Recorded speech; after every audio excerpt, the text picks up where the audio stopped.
नील बटे सन्नाटा एक बहुत ही मतलब बहुत अच्छी फ़िल्म है और हम सब की उम्मीद है कि एक बहुत बड़ी हिट होने वाली है और आप सब दर्शकों को बहुत पसंद आने वाली है। बहुत ही खूबसूरत मज़ेदार कहानी है, माँ बेटी के रिश्ते के बारे में, सपनों के बारे में। एक तरीके से देखा जाए तो हम सब की कहानी है, क्योंकि हम सबको डांट खाने का एहसास याद है और हम सबको सपने देखने का अनुभव है।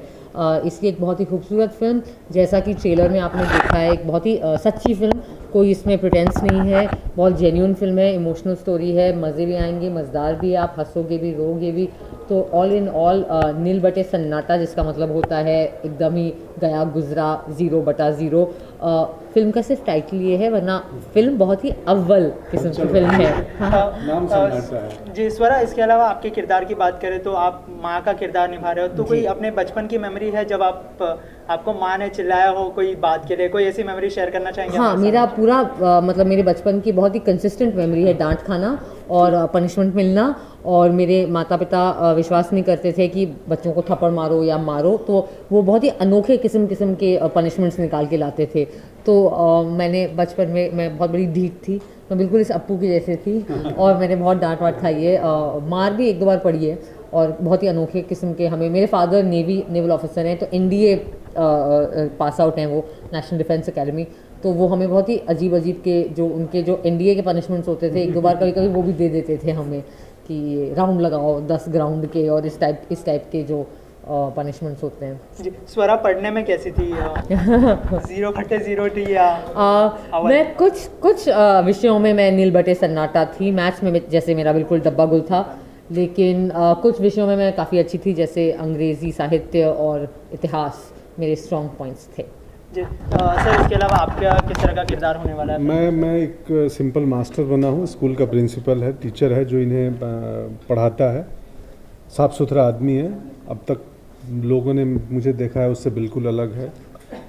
तो ऐसा है, इंटरेस्टिंग है, मज़ेदार है, मज़ा आएगा आपको। जैसे कि स्वरा ने बताया, आपकी ऐसी कोई यादें हैं जो शेयर करना चाहे आप?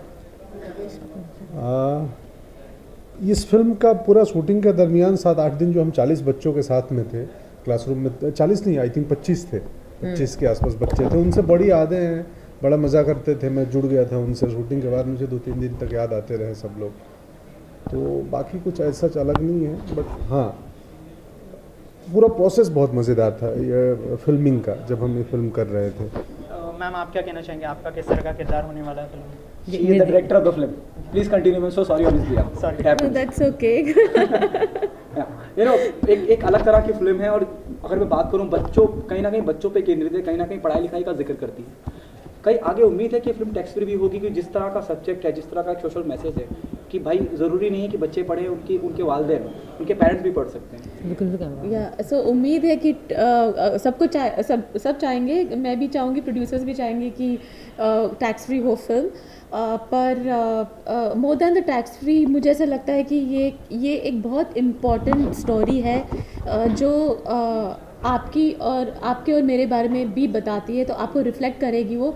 और हमारी इंडिया की जो मूड है अभी, वो मूड को बहुत रिफ्लेक्ट करती है ये फिल्म। तो मुझे उम्मीद है कि सब कुछ ना कुछ लेके जाएंगे बाहर, चाहे वो बच्चे हो या एडल्ट्स हो, माँ बाप हो, या स्कूल जाने वाले बच्चे या बड़े बच्चे, सब कुछ ना कुछ लेके जाने वाले। मैम, जैसे कि आपने कहा कि स्टोरी बहुत इंपॉर्टेंट है, तो कैसे जहन में आया कि ऐसे कोई सब्जेक्ट पर कहानी बनानी चाहिए?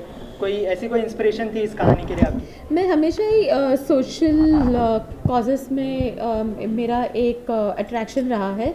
और क्योंकि मुझे ऐसा लगता है कि ये एजुकेशन एक बहुत ही बड़ा मुद्दा है हमारे कंट्री में। और कहीं ना कहीं हमने काफ़ी एड्स में देखी है कि हो सकता है या गवर्नमेंट कुछ चीज़ें कर रही हैं जो एजुकेशन दे लड़कियों को और बच्चों को, स्पेशली लड़कियों को। बट मुझे लगा कि अगर हम एक स्टोरी बनाएं जो एंटरटेनिंग वे में बताया जाए, तो वो 70% ऑफ हमारी कंट्री जो सिटीज़ में नहीं रहते उनको काफ़ी अट्रैक्ट करेगी। जी, स्टोरी के अलावा जो है स्टारकास्ट भी काफ़ी प्रोमिसिंग है, तो किस तरह से फाइनलाइज की गई स्टारकास्ट, क्या कहानी है इस बात? स्टारकास्ट तो स्वरा जी है, पंकज जी है, रिया शुक्ला जो बच्ची है जिन्होंने कभी एक्टिंग नहीं की वो आई, और रत्ना पाठक शाह है। मुझे हमेशा से ऐसा लगा था कि इन लोगों को करना चाहिए फिल्म, क्योंकि वो एकदम करेक्ट बैठते हैं इसमें रोल में, और कहीं ना कहीं वो किधर तो जुड़े भी रहेंगे ये कैरेक्टर से, तो वो सोच के हमने चुना इनको। Okay Sara, what are the most challenging part while working this project, you know, और कहीं इस बात का जहन में क्योंकि आप एक मुख्तलिफ फिल्में करती आई हैं, अगर आपका ट्रैक रिकॉर्ड देखा जाए, कहीं इस बात का कहीं डर था, please take it on a positive note, कि कहीं मैं टाइपकास्ट ना हो जाऊं। वेल आई थिंक कि मैं मुझे अपनी हर फिल्म के साथ ये वैसे मेरे जहन में डर रहना चाहिए, क्योंकि मेरा जो सो कॉल्ड ब्रेक था तनु एज बनू, उसमें मैंने हीरोइन की फ्रेंड का रोल किया था। फिर रांझना में मैंने ऐसे किरदार का रोल किया था जो जिसको हीरो नहीं मिलता, मतलब वो लड़की जिसका दिल टूट जाता है। लिसन माया में मेरा रोल था एक ऐसी लड़की का जैसे मुझे खुद मन कर रहा था फिल्म देख के कि इसे चांटा मार दूँ जोर से, मतलब विलन मुझे वो लग रही थी। प्रेम रतन धन पायो में मतलब देश के सबसे बड़े सुपरस्टार सलमान खान की बहन का ही रोल कर लिया मैंने, जो और कोई एक्ट्रेस नहीं करना चाह रही थी। तो मुझे लग रहा है कि अब मैंने डिसाइड किया कि लाइफ में टाइप कास्टिंग से बचने का बेस्ट तरीका यही है कि वो सारे रोल कर लो जो लोग कहते हैं कि मत करो इसे। जैसे नील बटे सन्नाटा जब मुझे ऑफर हुई थी और मैंने अपने कुछ दोस्तों से पूछा कि यार क्या लग रहा है तुम्हें, करूँ नहीं करूँ, तो उनका कहना था कि यार ये क्या तुम्हें कुछ करियर खुदकुशी करने का मन करता है क्या, तुम हर बार तुम ऐसे रोल करती हो, अब तो तुम बहन बन चुकी हो, फ्रेंड बन चुकी हो, अब तुम माँ बन जाओ 15 साल की लड़की का, वो भी न्यूबॉर्न नहीं 15 साल की लड़की, अच्छी खासी घोड़ी जैसी लड़की, अब आगे क्या दादी, मतलब क्या हीरोइन नहीं बनना तुम्हें। बट आई थिंक कि एक मैंने हमेशा यार टाइपकास्ट होना ना होना, लोग आपको कैसे देखेंगे, इस पे आपका कंट्रोल नहीं है। आपका कंट्रोल क्या है, अपने काम पर, और आप किस किस्म के किरदार चुनते हैं। तो मेरे लिए अगर मुझे स्टोरी समझ में आ रही है, स्क्रिप्ट अच्छी है, मुझे भरोसा है, ये बहुत ज़रूरी है एक एक्टर के लिए कि अगर मुझे निर्देशक की क्षमता पे भरोसा है, मुझे प्रोड्यूसर पे भरोसा है, लग रहा है कि अच्छे लोग हैं, डिसेंसी फिल्म बनाएंगे, तो फिर बाकी तो एक अच्छा रोल मिलना मेरी जिम्मेदारी उस रोल के प्रति हो जाती है। उसके बाद अब टाइपकास्ट होना ना होना ये मेरे हाथ में नहीं है। तो नील बटे सन्नाटा की जब मैंने स्क्रिप्ट, दो आई मस्ट ऑल्सो एडमिट कि जब अश्विनी ने मुझे ऑफर किया था रोल, तो आई वाज लाइक क्या प्रॉब्लम है इसको मैं कोई आंटी टाइप दिखती हूँ क्या, ये क्या कैसा रोल है ये। तो मुझे लगा ये तो जब मैंने स्क्रिप्ट पढ़ा और मैंने सोचा था मैं पढ़ के मना कर दूंगी, मैं इसलिए मेरी नीयत ही ख़राब थी उसे पढ़ने की, मतलब कि मैं मना करूँगी, लेकिन जब मैंने पढ़ा मुझे लगा कि यार ये तो बहुत ही अच्छी स्क्रिप्ट निकल आई, तो ये तो करनी पड़ेगी। तो आई एम अब मतलब अब जब फिल्म हो चुकी है और ये सब, मुझे अब लगता है कि यार मैं बहुत खुशकिस्मत थी कि अश्विनी मेरे पास लाई इस फिल्म को। ये किसी के पास भी जा सकती थी, कोई भी एक सीरियस एक्टर, कोई भी सीरियस मतलब कोई ऐसा एक्टर जो अपने काम के प्रति मतलब जिसमें सिंसेरिटी है, वो कभी ऐसा वो झपट्टा मारते हैं इस रोल पे, क्योंकि इतना खूबसूरत किरदार है, पूरी कहानी इस किरदार के कंधों पर है। So now I feel very lucky कि I don't care if they type cast me. मेरी अगली फिल्म में मैं कुछ बिल्कुल ही अलग कर दूंगी, किसी दादी बुढ़ा कोई भूत का चुड़ैल क्या करूँगी। ओके सोरा, जैसे आपने कहा कि मुख्य किरदार की पूरी कहानी का सारांश या कहानी इर्द गिर्द आपके ही घूमती है, कहीं ना कहीं एज एन एक्टर रेस्पॉन्सिबिलिटी ज़्यादा हो जाती है, क्योंकि you are the one who need to who will be pulling the crowd to the cinema. I think कि इस कहानी में जो एक्चुअली जो हीरो है या जो किंग है एज जैसे, वो स्टोरी है इस कहानी की, वो स्क्रिप्ट है। इस कहानी में जो ऑडियंसेस हैं वो आई थिंक वो ऑलरेडी होने लगा है, वो प्रोमो देखकर ही लग रहा है कि अरे यार ये कुछ बहुत ही बेहतरीन फिल्म है। और वो सिर्फ मेरी वजह से नहीं है, वो सिर्फ किसी एक व्यक्ति की वजह से नहीं है, वो हम सबकी वजह से है। वो अश्विनी ने जिस किस्म की कहानी लिखी है, बनाई है, जो डायरेक्शन है, वो सबकी वजह से। I think in general also films are team work, लेकिन ऐसी फिल्में जो इतनी कंटेंट हैवी होती हैं वो डेफिनेटली मतलब एक टीम वर्क का नतीजा होता है। इसके अलावा जी हाँ, अगर मतलब कुछ लोग हैं जिन्हें मेरे प्रीवियस फिल्में याद हैं और उन्हें रांझना पसंद आई थी या प्रेम रतन में मेरा काम पसंद आया था या व्हाटएवर, तो डेफिनेटली मैं उनको ज़रूर कहूँगी कि आप भी आएँ और भारी तादाद में आएँ और लोगों को लेकर आएँ, क्योंकि आपको मैं डिसअपॉइंट नहीं करूँगी। अगर आपके कैरेक्टर की बात करें, पहली बार ऐसा हुआ है कि हमने हमारे जहन में वही इमेज ऑफ वासिफ होती है, लेकिन इस बार बहुत ही पॉजिटिव और बहुत ही अच्छा फील आ रहा है आपके कैरेक्टर को देख के। तो आप अपने कैरेक्टर बारे में क्या कहना चाहेंगे? मुझे भी बड़ा अच्छा फील आया था जब पहली बार पढ़ा था ना। मैं अभी कुछ देर पहले एक बात बोला कि आप अगर अच्छे टीचर हो ना तो आपके स्टूडेंट गुंडे नहीं बनेंगे, तो मुझे गुंडा बना दिया था बॉलीवुड ने। तो मुझे भी एक ऐसे मौके की तलाश थी जहाँ मैं अपनी गुंडे वाली छवि को, गैंगस्टर वाली छवि को थोड़ा हटा सकूँ। वो मौका मिला मुझे, अश्विनी ने दिया मास्टर जी के रोल में, जो टीचर हैं, मैथ पढ़ाते हैं। थोड़ा डर भी था, बड़ा मुश्किल से ना ऑडियंस का ट्रस्ट बनता है एक एक्टर के ऊपर। लोग भरोसा करते हैं कि यार ये एक्टर अच्छा करता है, उसमें बहुत समय लगता है, बहुत हमें कठिन ये आती है। तो अब मैं ज़रूर बोलूँगा कि जिनको मुझ पे भरोसा है ना कि मैं अच्छा कुछ करता हूँ, तो वो ज़रूर देखें, डिसअपॉइंट नहीं होंगे, भरोसा और बढ़ेगा।